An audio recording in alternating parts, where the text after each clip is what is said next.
Bonjour à tous et bienvenue dans les tête-à-tête de Terre et Territoire. Voici la suite de notre rencontre avec Lily Keller-Rosenberg. Dans le premier épisode, elle nous a livré un témoignage poignant sur son arrestation, son vécu pendant la Shoah. Aujourd'hui, dans cette deuxième partie, Lily va nous parler de son arrivée dans le deuxième camp, à Bergen-Belsen, de sa libération et de sa reconstruction. Elle nous racontera également comment elle a fait de son histoire un combat pour transmettre la mémoire de cette tragédie aux jeunes générations. Et ces camions n'ont pas roulé longtemps, quelques dizaines de kilomètres, se sont arrêtés et ensuite nous sommes tous descendus et nous voyons qu'à nouveau il y avait des blocs alliés. Mais il y avait des cadavres partout qui jonchaient le sol. Il fallait les enjamber pour avancer. Et un SS nous a poussés dans un bloc où nous nous rendions vaguement compte qu'il y avait déjà des occupants. Et ce n'est qu'au petit matin, avec effroi, nous constations que dans ce bloc, il n'y avait même plus des chalits. C'est vrai, j'aurais dû parler des chalits à Ravensbrück. Vous savez, les chalits, ce sont ces lits étroits, munis d'une paillasse, et il y a 3 étages, ce qu'on voit dans les documentaires. Au début, on dort à 2 dans ces chalits, l'un à la tête, l'autre au pied du lit. Par la suite, avec les nombreux arrivages, on était encore plus serrés. Mais nous, en arrivant assez tôt dans le camp, couchions dans le bas. Maman et petit frère André, et j'étais à côté avec mon père Robert. Au-dessus de nous, je dis toujours, couchez Martha Desrumaux. Bien entendu, je dis aux élèves, vous les enfants, vous ne voyez pas fils à pouvette, mais sachez qu'à l'époque, c'était une femme très connue. C'était une résistante, une grande communiste, une communiste. Et elle est couchée avec une autre communiste, Jeanne Tétart. Donc il y avait Martha Desrumaux, Jeanne Tétart, et au 3e étage du chalet, couchée Geneviève de Gaulle, la nièce du général Desport, Geneviève de Gaulle. Qui était là parce qu'elle était résistante? Elle était résistante. Elle était Geneviève de Gaulle, ainsi qu'une autre résistante, la vicomtesse Jacqueline d'Alincourt. Si je vous raconte tout ça, c'est pour que vous vous rendiez bien compte que dans un camp de concentration, que l'on soit noble ou ouvrier, que l'on soit riche ou pauvre, on subissait tous le même sort. Un sort très dur, très cruel. On coucha même le sol, les uns à côté des autres, tout autour de l'énorme vlorte, et que parmi nous, il y avait des grands malades, il y avait des personnes décédées. Nous étions tous mélangés, vivants et morts et malades, dans une puanteur atroce. Là aussi, il a fallu courir à l'appel, et là, nous apprenions que nous étions dans le terrible camp Bergen-Belsen. Vous le savez, quand vous y êtes arrivé, vous savez la réputation qu'il avait, ce camp-là? On ignorait tout, et surtout nous, les enfants. Et donc, ce camp était terrible à cause de l'épidémie de typhus. Les malades étaient pitoyables, gisaient sur le sol. C'est pour ça qu'on l'a appelé le camp de la mort lente. Parce que à Auschwitz, pour les enfants, c'était la mort immédiate. Là, c'était la mort un petit peu. Je suis sûr que 15 jours de plus, nous ne tenions pas dans ce camp. Et vous y êtes resté combien de temps? De février, pas très longtemps, mais on en garde un souvenir atroce. Quand nous sommes allés à l'appel et qu'on a su que c'était Bergen-Belsen, je revois encore. Tous les jours, il y avait des charrettes en bois avec 4 montants, et entre chaque montant, il y avait un rideau de toile grise. Et les déportés affectés à la tâche devaient ramasser les cadavres qu'il y avait sur le sol, les entreposer sur ces charrettes qui, une fois remplies, prenaient la route. Mais il y avait du vent, les toiles se soulevaient et l'on voyait ici pendre un bras, là pendre un crâne, une jambe. C'était une vision dantesque. Et puis ces charrettes allaient ensuite déverser leur macabre contenu dans d'énormes fosses qui avaient été creusées auparavant par les déportés.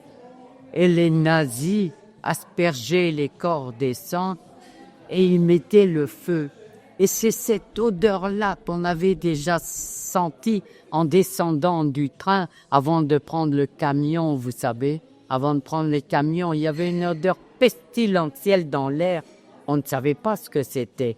Mais là, à Bergen-Belsen, quand on a su que c'était ces cadavres qu'on brûlait à ciel ouvert, qu'on sentait des kilomètres avant de pénétrer. À la fin, on se disait, on ne pourra pas tenir longtemps. On mourrait de faim. On mangeait encore moins qu'à Ravensbrück, où déjà nous crevions de faim. Et donc, vous voyez, ça me revient, c'est épouvantable. Un jour, on était là sur le sol avec maman, voilà, qui était étrange. Quand on y parlait, elle ne nous répondait pas. On était perdus. Parce que c'était l'âme du foyer, maman. À Ravensbrück, elle ne vivait que pour ses enfants. Elle n'imaginait pas rentrer sans l'un de nous trois. C'était notre soutien, sans elle, nous ne serions pas rentrés. Et là, elle était bizarre, couchée par terre. Quand on lui parlait, elle ne nous répondait pas. On ne comprenait rien. Et on se disait, que peut-elle bien avoir? On était tellement attristés qu'on souhaitait mourir, mes frères et moi. On se dit, maman n'est plus là, physiquement, moralement n'est plus là, la vie n'a plus d'attrait, on avait envie de mourir. Et cependant, un jour, la porte de notre bloc s'est ouverte et nous avons vu entrer des soldats. Et c'était à notre insu, on l'ignorait, les Anglais, les soldats anglais qui venaient de libérer le camp de Bergen-Belsen le 15 avril 1945. Je revois l'effroi dans leurs yeux. Ils sont entrés, ils étaient perdus. Ils n'osaient pas s'approcher de nous. Je pense qu'ils craignaient aussi la contagion. Donc, ils sont rentrés bouleversés. Ils étaient perdus, vraiment. On les voyait perdus. Un peu plus tard, quand ils ont repris leurs esprits, ils ont commencé par distribuer de la nourriture. Et je revois encore des pains de campagne ronds, des tubes de lait concentré sucré, des boîtes de cornets de billes. Mais nous, à force de privation depuis si longtemps, vous savez, l'estomac se rétreint quand on mange pas. Et donc, on n'avait plus tellement faim. Et nous prenions cet original, je crois que nous sommes les seuls, nous prenions ces pains comme oreillers. Puisqu'on n'avait aucune literie, nous prenions donc ces pains comme oreillers. Mais les autres déportés, affamés, se sont jetés sur la nourriture. Il y en a qui ont tout avalé d'un bloc, tant ils avaient faim. Eh bien, les statistiques d'alors le disaient bien. Il y avait encore des milliers de morts dans les camps à la libération. Ceux qui ont tout avalé d'un bloc ont payé de leur vie, sont morts dans les heures ou les jours qui suivirent. Et je dis toujours aux élèves, nous, c'est ce qui nous a sauvés de ne pas pouvoir manger. Ensuite, les Anglais se sont occupés des malades. Il y avait bien du travail. Tout le monde était malade. Mais d'abord, les cas les plus graves. Parce que je vous parlais de typhus. Le typhus, il y avait 3 sortes de typhus, mais je ne vais pas déclarer. Il y avait le fleck-typhus, le bauch-typhus, le cop-typhus. Ce qui était le plus grave, c'est la tête au cop. Et donc, les déportés atteints du cop-typhus, ils ne savaient plus qui ils étaient. Ils gisaient lamentablement sur le sol. Et c'est là qu'on a appris que maman avait contracté le cop-typhus. Ce qui expliquait son comportement étrange. Et elle tout emmenait au révire. Le révire, c'est comme un dispensaire. Un dispensaire de l'hôpital pour être soigné. Et nous, les enfants, on était perdus sans elle. Vous avez été séparés alors? Ah oui. Nous sommes restés dans notre bloc et elle est partie à Rébire. On a fait ça, c'est comme une infirmerie. D'accord. Et donc, on était sans gel, c'est pour ça qu'on était perdus. Mais les Anglais continuèrent leur grand travail de rapatriement. C'était pas de chose aisée. Il y avait beaucoup de nationalités. On nous plaça par nationalité. Et bien entendu, nous étions dans le groupe des Français. Et un jour, le grand jour est arrivé. Les Français pouvaient quitter le camp. Mais auparavant, toute cette nourriture qu'on ne pouvait pas avaler et qui était si importante à nos yeux, avec mon frère Robert, nous avions trouvé de vieux chipons, et on y avait entassé la nourriture, confectionné un ballot. Le jour du départ, Robert prenait son ballot de nourriture sur l'épaule et moi, je devais porter mon petit père André. Il était dans un état épouvantable, la tête, le ventre gonflé à l'extrême et les membres, bras et jambes grêles. Il ne savait plus marcher, je devais le porter. Mais nous-mêmes, Robert et moi, étions dans un état de faiblesse, de maladie. Au bout de quelques centaines de mètres, la mort dans l'âme, il nous a bien fallu abandonner cette nourriture à laquelle on tenait tant, afin de porter tous deux le petit frère. L'un l'avait pris sous les bras, l'autre par les pieds. Et tant bien que mal, à Beauport, nous sommes arrivés dans une gare où il y avait à nouveau des wagons à bestiaux, parce que ça me rend malade. C'est en wagon à bestiaux que nous sommes rentrés en France. Et le voyage du retour a duré longtemps, parce que les voies ferrées étant souvent bombardées. Et chaque soir, nous nous arrêtions dans des camps désaffectés pour manger un peu, pour nous reposer. On prenait la route le lendemain. Et un jour, on est arrivé dans une gare. Oh, quelle grande effervescence il y avait! C'était la gare de Bruxelles en Belgique. Les familles étaient venues attendre leurs déportés. Et il y avait d'énormes tréteaux chargés de victuailles. La musique à tue-tête partout. Tout le monde était heureux. Mais nous trois, si tristes dans notre coin, parce que bien sûr maman était restée à l'hôpital, Révire, et donc nous étions seuls. Puis le train a repris sa route le lendemain matin et nous sommes arrivés à Paris, où nous attendaient des camions qui nous ont menés à l'hôtel Lutetia. L'hôtel Lutetia avant-guerre est un hôtel luxueux et il est resté, mais c'est pendant la guerre, il a été réquisitionné par les nazis. Et après la guerre, la plupart des déportés, nous sommes passés par l'hôtel Lutetia. Et je revois notre Arroyo, vous savez. Les familles, au courant du retour des déportés, étaient venues nombreux avec la photo agrandie de leurs déportés qu'ils nous montraient, leurs noms écrits en grand, pour voir si nous les connaissions. Et quand ces familles retrouvaient leurs déportés, c'était des scènes si touchantes. Ils pleuraient, riaient à la fois, car c'était beau. Puis bien entendu, ces familles emmenaient leurs déportés chez elles ensuite. À la fin du jour, il y avait plus grand monde à l'hôtel Lutetia. Nous, personne n'était venu nous chercher. Et nous étions si tristes. Vous savez, on se disait, nous sommes libres, nous sommes contents d'être libres et d'être en France. Et en même temps, tellement tristes. Maman, nous l'avions quittée dans un état désespéré. On se demandait si elle vivait encore. Nous n'avions pas de nouvelles. Et nous nous disions, si c'est pour rester orphelin, ça ne vaut vraiment pas le coup de vivre. Et là, une assistante sociale a eu pitié de nous, a demandé à son frère, qui était chirurgien dentiste, s'il pouvait, avec son épouse, nous accueillir tous trois quelque temps. Ils le firent avec grand cœur. On était bien dans cette famille chaleureuse, aimante. Mais bien sûr, nos parents nous manquaient toujours. Vous êtes resté combien de temps avec cette famille? Je ne saurais pas dire, mais pas très longtemps. Parce que un jour, j'ai eu comme un trait de lumière. Je me suis dit, bon sang, comme je suis sotte, j'ai oublié carrément. Mais j'ai un oncle, une tante qui habitent dans les Deux-Sèvres. J'en ai parlé au dentiste qui a fait des recherches à retrouver leur adresse. Ma tante, un jour, est venue nous accueillir à Paris. Comme elle était heureuse de nous retrouver. Et nous, donc, nous avions enfin une famille. C'était beau. Donc, elle souhaitait nous emmener chez elle. Nous avons pris le train, sommes arrivés dans la gare des Dours. Quelle réception, quel fou!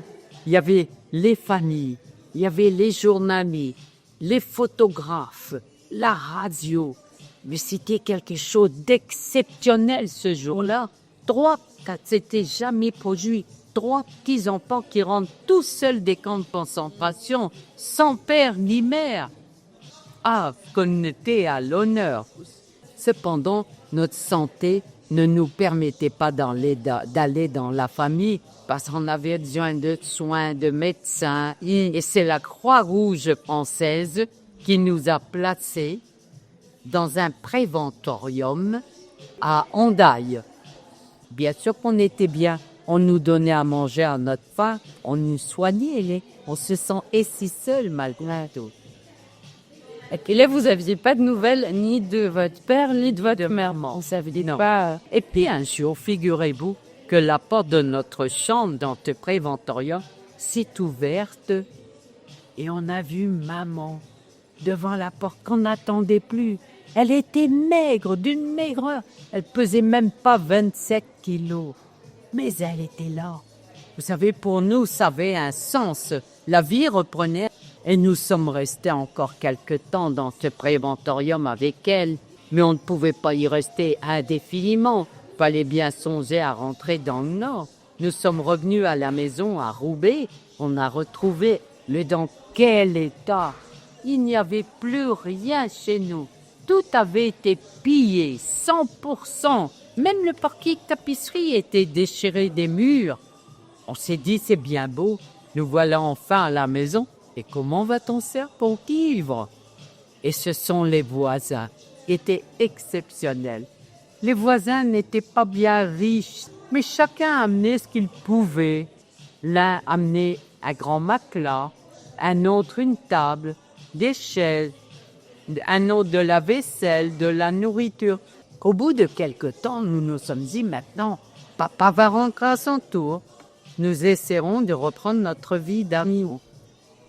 Et malheureusement, un peu plus tard, nous avons appris par d'autres déportés qu'au moment de notre séparation, après Malines, maman et les enfants, on a été envoyés à Ravensbrück et Bergen-Belsen. Papa, lui, a été envoyé dans un grand camp pour hommes, toujours en Allemagne, et ce camp s'appelle Buchenwald. Buchenwald était un camp réputé très dur. Les hommes travaillaient péniblement, crevaient de faim à leur tour. Et cependant, papa avait tenu le coup jusqu'au bout, ont dit les autres déportés. Mais 2-3 jours avant la libération de Buchenwald par les Américains, les nazis rassemblèrent un groupe de juifs dont faisait partie papa. Ils emmenèrent le groupe hors du camp.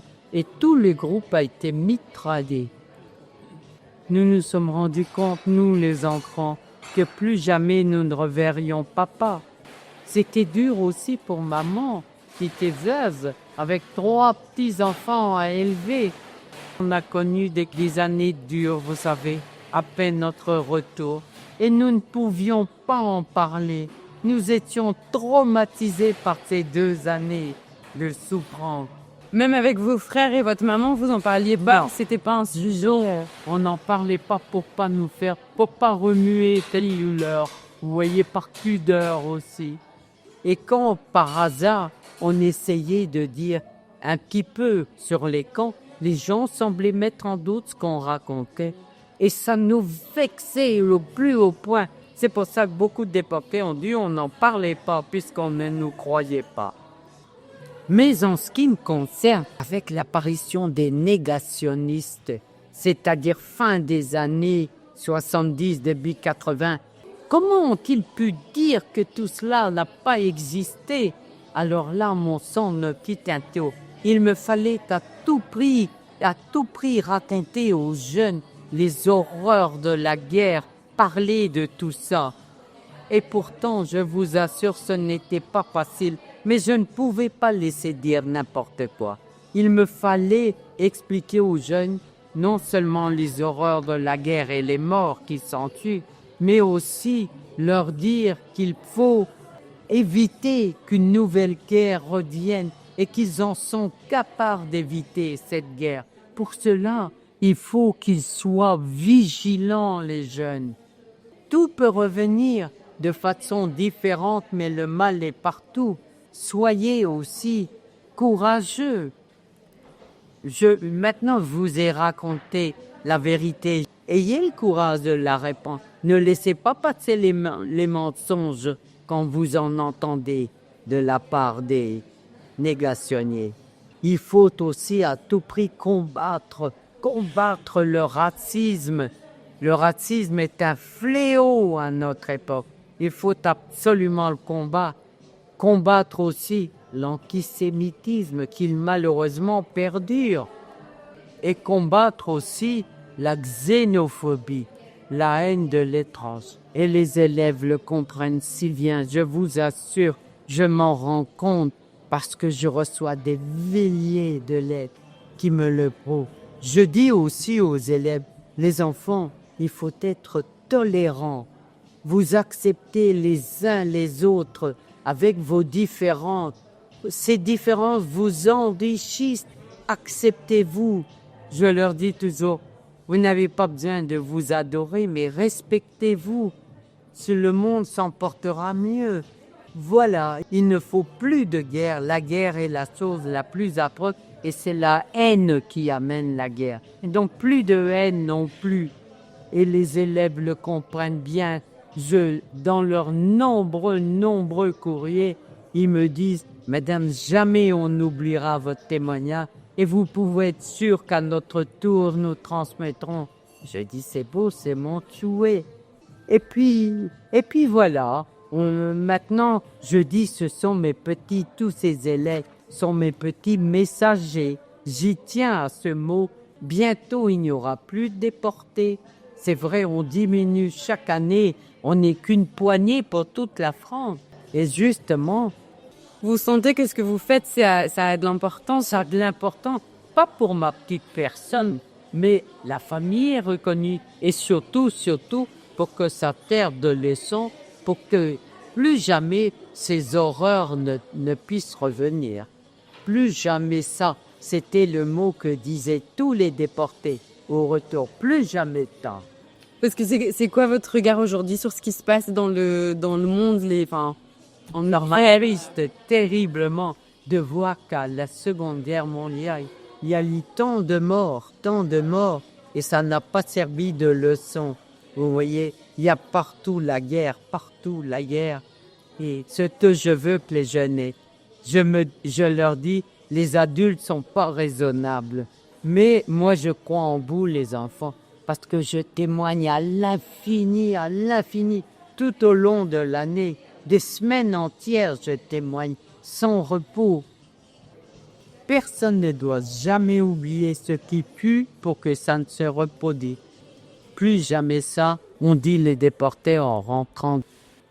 Et donc j'ai écrit un premier livre, j'en ai écrit 3. Un premier livre tout spécialement destiné aux collégiens et lycéens. Et j'ai trouvé un titre fort selon moi, c'est « Je suis encore là ». On voulait me tuer, mais je suis encore là. Ce livre, j'en remets toujours un exemplaire au CDI des lycées et collèges. Ensuite, les enseignants du primaire m'ont dit « Mais nous aussi, nous enseignons la Shoah aux petits. Il faut écrire pour eux. » J'ai écrit un second livre. Le titre est parlant aussi, c'est « J'avais votre âge ». J'avais l'âge de ces petits quand j'ai été déporté. Et ensuite, les éditions Plomb m'ont contacté. J'ai accepté, bien sûr. Et donc, c'est le livre que j'ai raconté, là, tout du long. Et ça, le titre était parlant aussi. C'est « Nous sommes revenus seuls », le titre. Et voilà, les 3 livres parlent de la même chose, évidemment, mais avec des mots différents selon l'âge. D'accord. Et je voulais vous demander aussi, le fait de ne pas en avoir parlé pendant des années, le jour où vous décidez d'en parler pour justement qu'on n'oublie pas, bah oui, comment ça se passe ça? Enfin, je suppose que ça remue aussi plein Ah de... oui, pour 2 raisons, c'était difficile. D'abord, parce que c'était dur d'en parler. Ce qu'on avait souffert pendant 2 années, on se disait personne ne nous comprendra. Il y a que celui qui l'a vécu qui peut savoir. Et puis, on était traumatisés. Vous savez que 80 ans en paix, j'ai peur dans le noir. J'ai trop peur, tout me revient en mémoire. Je suis emboîté. Il y a plein de traumatismes, mais je dis, je vis avec ça. Il y en a qui ne s'en sont jamais remis. Vous savez qu'il y a rien des déportés qui se sont suicidés, même après leur retour. Il y en a qui ont été en hôpitaux psychiatriques toute leur vie. Parce que maintenant, heureusement, il y a les psychologues aussitôt qui viennent en aide, une bonne chose, mais ça n'existe pas à l'époque. Il fallait se reconstruire soi-même. Quelques-uns l'ont fait et je suis bien contente d'être de celle-là parce que c'est indispensable. Et la deuxième raison, c'est que j'étais très timide à l'époque. Ah, très timide. Maintenant, depuis 45 ans, j'ai attrapé une certaine aisance, bien sûr, mais voilà. Et maintenant, j'en parle. Des élèves, quelquefois, posent la question, Madame, est-ce que c'est pas une thérapie pour lui d'en parler? Et je dis, je me suis jamais posé la question, mais pourquoi pas? Ça peut être bon d'en parler. Et justement, vous dites que vous êtes qu'il n'y avait pas de psy, tout ça à l'époque, que vous vous êtes reconstruit. Vous-même, comment on fait pour se reconstruire tout seul en revenant de jeu? Maman, c'est grâce à elle que nous sommes rentrés. C'est grâce à elle que nous avons tenu dans le temps. C'est grâce à elle que j'ai eu cette force de poursuivre. Parce que maman était un petit bout de femme, mais solide moralement, psychologiquement. Elle nous aidait à tenir dans les camps. Quand on pleurait beaucoup parce qu'on avait trop faim, elle disait par exemple, quand nous rentrerons à la maison, les enfants sentent que bientôt on va être libérés. Quand nous rentrerons à la maison, je vous cuisinerai tous les plats dont vous avez envie. Elle demandait à mes frères, que voulez-vous que je cuise au retour? Mes frères disaient des pâtes. Mais c'était exceptionnel pour nous, des pâtes. Moi, j'aimais bien les œufs. Maman, un bon café, enfin. Ces petits riens nous faisaient tenir. Et je dis toujours, dans un camp, on n'avait rien à partager, on manquait de tout. Mais je pense à Geneviève de Gaulle, qui, dans mon bloc, quand elle nous faisait un gentil sourire, ou quand elle nous caressait la joue, ou mettre un bras sur l'épaule, ça suffisait pour nous faire tenir encore. Il y avait des gens comme ça qui étaient exceptionnels. Geneviève de Gaulle, je l'ai revue à plusieurs reprises après mon retour. J'ai revu également Simone Veil, mais pas dans le temps, à mon retour, et on discutait beaucoup sur Bergen-Belsen, qu'elle trouvait horrible aussi. Elle disait, Bergen-Belsen n'a rien à envier à Auschwitz. Et alors, votre maman, qu'est-ce qu'elle vous a dit quand vous avez commencé à témoigner? Elle était contente. Elle n'a jamais témoigné. La pauvre, elle n'avait pas le temps.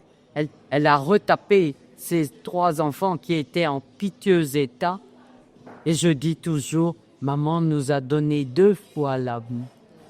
À la naissance, bien sûr, et en nous sortant de cet enfer, en nous sortant des camps. Sans elle, nous ne serions pas revenus, je vous assure. Comment elle s'appelait, votre maman? Charlotte. Charlotte? Et papa, Joseph. Ma mission n'est pas terminée, parce que moi, c'est une mission. J'accomplis ma mission jusqu'à l'âge de 100 ans. Et toujours, vous savez, c'est ma particularité aussi, je témoigne toujours debout pendant 2 heures, debout avec bien du rouge à lèvres. Ah bon? Pourquoi? Les élèves, et ça, c'est ma dignité, c'est pour une question de dignité que nous a inculqué maman. Vous voyez, pour moi, d'être debout déjà. Et votre fille, elle vous suit dans tout ça? Elle me suit. Vous avez d'autres enfants? Avec mon passé, justement, on me pose souvent la question. J'ai eu bien des difficultés à avoir une enfant. J'étais vraiment mal en point et j'avais même peur de ne pas te voir. Et enfin, un jour, j'ai eu cette merveille, cette fille qui est vraiment formidable. Vous savez, c'est mon cadeau unique. C'est mon bien le plus précieux, ma fille. Je suis si heureuse. Merci à tous d'avoir suivi cette deuxième partie du témoignage de Lily Keller Rosenberg, un récit d'une force incroyable et un appel à ne jamais oublier. Retrouvez-nous chaque mois pour un nouveau tête-à-tête sur Spotify et sur le site internet de Terre et Territoire. Merci pour votre écoute.